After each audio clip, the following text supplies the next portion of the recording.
చెప్పండి, నీ మనసుకి మనసా? చెప్పు, నా మనసా కలత చెందకు.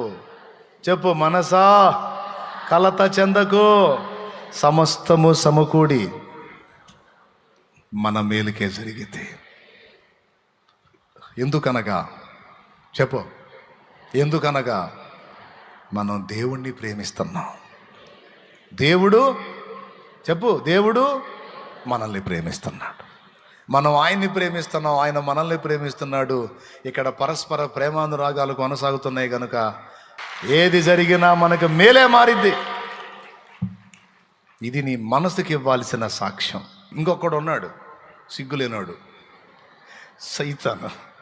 వాడితో కూడా వాక్కు రిలీజ్ చేయాలి, వాడికి కూడా వాక్కు రిలీజ్ చేయాలి.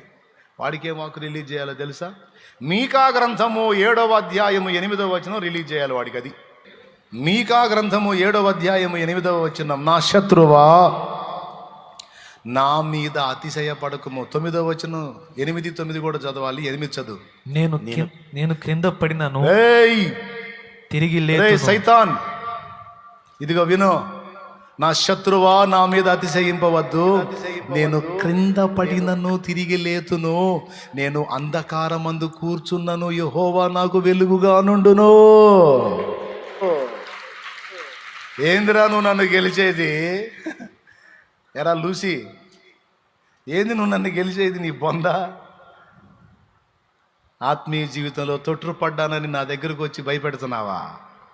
నా శత్రువా నా మీద అతిశయింపవద్దు, నేను క్రింద పడినను తిరిగి లేతును.